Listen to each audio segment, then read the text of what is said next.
In this lesson, we're going to talk about testing. So you've created your application, you've put in all sorts of really cool features, and now you're ready to publish it, right? Not so fast. First, you probably ought to test it in a number of scenarios, and in this lesson, we're going to talk about some of the scenarios that are specific to Android, and also talk about a few tools that will help you along the way. So why should you test it? As a developer, I'm sure you've gone through the normal methodology, making sure that each individual unit and each individual class worked as expected and designed. And I'm sure that you've done an integration test and made sure the application as a whole works as designed. And of course, the real reason for testing is to make sure the app works. Android presents a little bit of a more difficult challenge because of the large variety of platforms. There are several screen sizes going anywhere from small phone formats to large 10-inch tablets. You have portrait and landscape orientations to worry about. And there are a number of versions of Android, and your application may or may not support all of them. And that may be good or it may be bad, but you should definitely be aware of what versions you do support. Another reason is that in Android, there are user reviews on Android applications and on the Android store. And users are a bit more unforgiving about applications failing on their phone than they are on their desktop. I'm not sure what the reason for that really is, but there's certainly a more visible way of complaining about an application. It's right there, right on the store, right in your review where you're trying to sell or distribute your application. So the major areas of concern that are specific to Android are the orientation changes. So you want to be able to test landscape and portrait and the transitions in between. One of the areas you can get caught in is testing in portrait and not watching it actually transition to landscape. The data may not transition with it, it may not refresh properly, or it may over-refresh. So you have to watch the transitions as well as just a static look at the different orientations. And also looking at screen sizes. Again, you can go anywhere from a 3-inch phone to a 10-inch tablet, and they have different pixel densities as well. So your graphics may not look as good on that wide range of devices. Android has a way of providing graphics that have different pixel densities. And UI responsiveness. People are intolerant of a phone that hangs or their perception of it hanging for even a couple of seconds.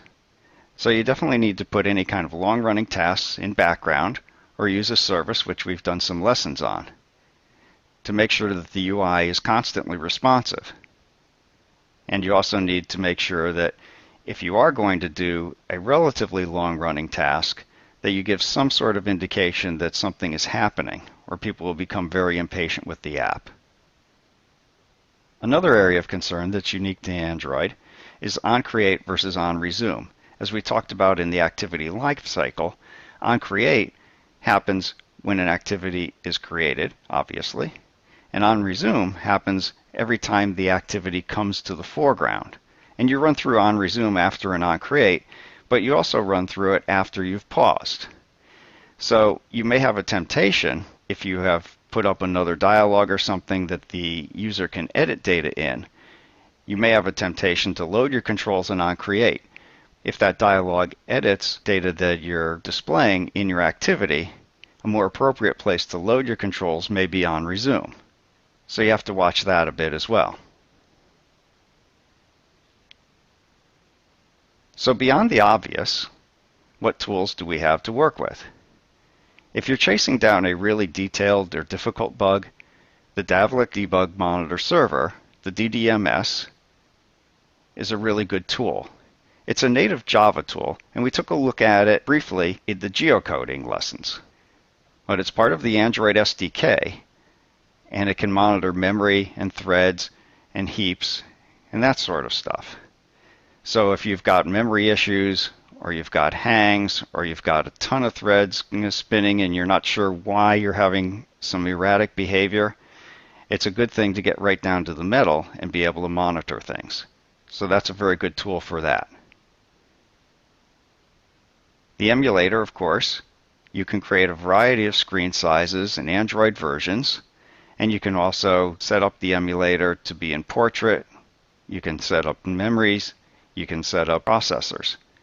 So the emulator can provide a variety of testing platforms. And then, of course, real devices. Granted, you may not want to buy every single device on the market, but nothing beats the real thing.